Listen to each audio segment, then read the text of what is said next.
প্রিয় দর্শক, স্বাগত জানাচ্ছি সারাদিনের সংবাদে প্রতিদিনের আয়োজন রাত 11টার শীর্ষ সংবাদে। সারা বিশ্বের গুরুত্বপূর্ণ সব সংবাদের শিরোনাম জেনে নিন শুরুতেই। ভারত ও পাকিস্তান সীমান্তে গোলাগুলি, ভয়াবহ যুদ্ধের আশঙ্কা। দুই দেশকে সর্বোচ্চ ধৈর্য ধরতে বললেন জাতিসংঘ মহাসচিব।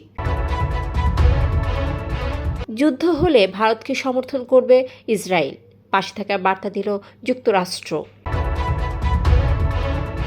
কাশ্মীরে হামলা সাজানো ঘটনা, দাবি পাকিস্তানের। অন্যদিকে পহেলগামে সেনা না থাকার কারণ জানালো ভারত সরকার। স্বীকারোক্তিতে পাকিস্তানের প্রতিরক্ষা মন্ত্রী, 3 দশক ধরে যুক্তরাষ্ট্রের হয়ে নোংরা কাজ করেছি। ট্রাম্প বলছে আলোচনা চলছে, চীন বলল ভুয়া। অন্যদিকে এবার পুতিনকে থামতে বললেন ট্রাম্প। টেকনাফ স্থলবন্দরে আমদানি রপ্তানি কার্যত বন্ধ, পচে যাচ্ছে কোটি টাকার পণ্য। বাংলাদেশের পুনর্গঠনে সব ধরনের সহায়তার আশ্বাস কাতারের প্রধানমন্ত্রী। জাতিসংঘের 2টি সংস্থার গভর্নিং কাউন্সিলে বাংলাদেশ। 1.5 মাসে $20 কোটি 7 মার্কিন ড্রোন ভূপাতিত করল হুথিরা। জব্বারে বলি খেলার 116তম আসরের চ্যাম্পিয়ন বাঘা শরীফ। প্রিয় দর্শক, এবারে জেনে নিন বিস্তারিত। ফ্যাশন ব্র্যান্ড মানে আর্ট। ভারত ও পাকিস্তানের সেনাবাহিনীর মধ্যে বৃহস্পতিবার রাতে লাইন অব কন্ট্রোলে গোলাগুলি হয়। ভারতীয় সেনাবাহিনীর দাবি, পাকিস্তানি সেনারা প্রথমে ভারতের পোস্ট লক্ষ্য করে গুলি চালায়, এরপর ভারতের সেনাও পাল্টা গুলি চালায়। সামরিক সূত্রের মতে এই গুলি বিনিময়ে কোনো হতাহতের ঘটনা ঘটেনি। এদিকে পেহেলগামে হামলার পর ভারত ও পাকিস্তানের মধ্যে উত্তেজনা তৈরি হওয়ায় জাতিসংঘের মহাসচিব আন্তোনিও গুতেরেস সর্বোচ্চ ধৈর্য ধরার আহ্বান জানিয়েছেন। জাতিসংঘের মুখপাত্র স্টিফেন ডুজারিক জানিয়েছেন, গুতেরেস পরিস্থিতি নিয়ে খুবই উদ্বিগ্ন এবং তিনি এটি নজরদারি করছেন। পেহেলগামে সন্ত্রাসী হামলার পর ইসরায়েল ঘোষণা করেছে যে যুদ্ধ পরিস্থিতির সৃষ্টি হলে তারা ভারতের পাশে থাকবে।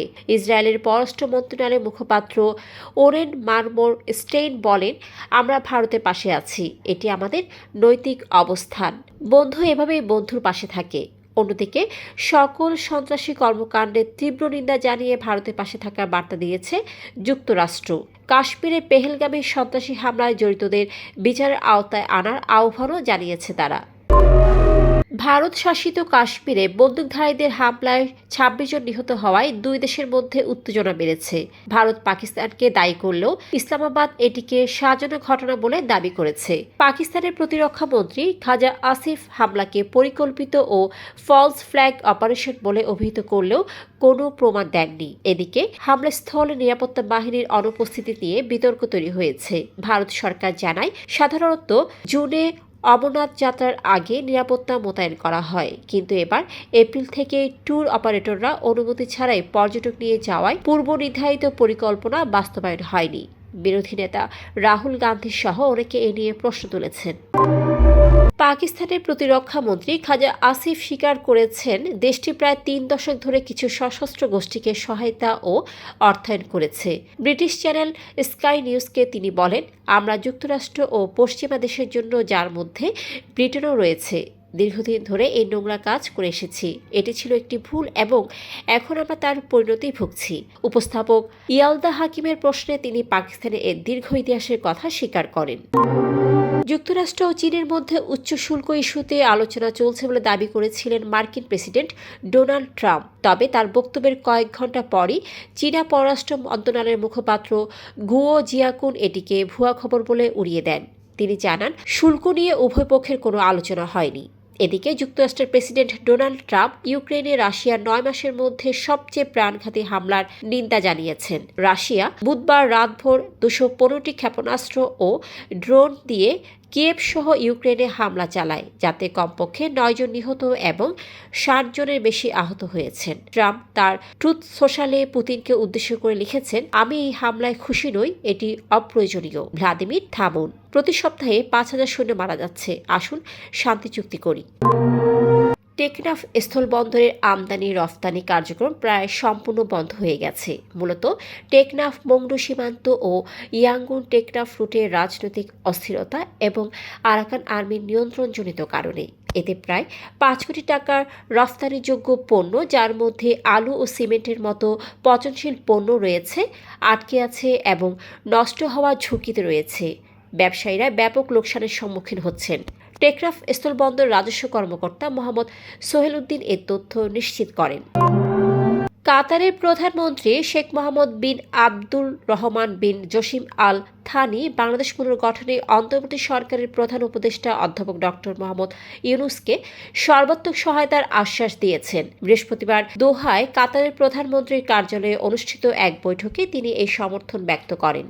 কাতারের প্রধানমন্ত্রী ও পররাষ্ট্রমন্ত্রী অধ্যাপক ইউনূসের নেতৃত্বের প্রতি পূর্ণ সমর্থন জানান এবং আশা প্রকাশ করেন বাংলাদেশের চলমান সংস্কার ও পুনর্গঠন প্রক্রিয়া দেশটিকে ভবিষ্যতে আরও শক্তিশালী করবে।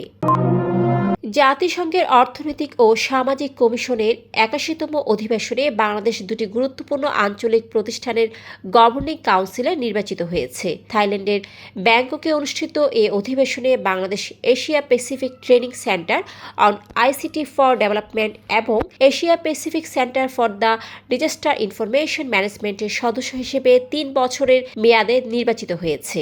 বৃহস্পতিবার এক সংবাদ বিজ্ঞপ্তিতে এ তথ্য জানানো হয়। ইয়েমেনের হুতি বিদ্রোহীরা 6 সপ্তাহেরও কম সময়ে মার্কিন যুক্তরাষ্ট্রের 7টি উচ্চমূল্যের MQ-9 রিপার ড্রোন গুলি করে ভূপাতিত করেছে। প্রতিটি ড্রোনের মূল্য প্রায় $3 কোটি ধরা হলে এই ড্রোনগুলোর সামগ্রিক মূল্য দাঁড়ায় $20 কোটি বেশি। আল জাজিরা ও এপির প্রতিবেদনে এই তথ্য নিশ্চিত করা হয়েছে। মার্কিন কর্মকর্তারা জানিয়েছেন, শুধুমাত্র গত এক সপ্তাহেই 3টি ড্রোন হারিয়েছে যুক্তরাষ্ট্র। ভূপাতিত হওয়ার সময় এসব ড্রোন হামলা ও নজরদারি মিশনে নিয়োজিত ছিল। কুমিল্লার মোহাম্মদ শরীফ ঐতিহাসিক লালদীঘি মাঠে অনুষ্ঠিত আব্দুল জব্বার স্মৃতি বলি খেলার ফাইনালে একই এলাকার রাশিদকে পরাজিত করে টানা দ্বিতীয়বারের মতো চ্যাম্পিয়ন হয়েছেন। আজ শুক্রবার 31 মিনিটের রোমাঞ্চকর দ্বৈরথে কৌশলগত শ্রেষ্ঠত্ব দেখিয়ে তিনি জয়ী হন। দর্শক, এতক্ষণ আমাদের সাথে থাকার জন্য ধন্যবাদ। প্রতি মুহূর্তে দেশ বিদেশের গুরুত্বপূর্ণ সব সংবাদ জানতে ভিজিট করুন www.সারাদিনেরসংবাদ.com ও চোখ রাখুন সারাদিনের সংবাদের অফিসিয়াল ফেসবুক পেজে। Fashion brand money art. Men's, ladies and kids wear art. Be smart.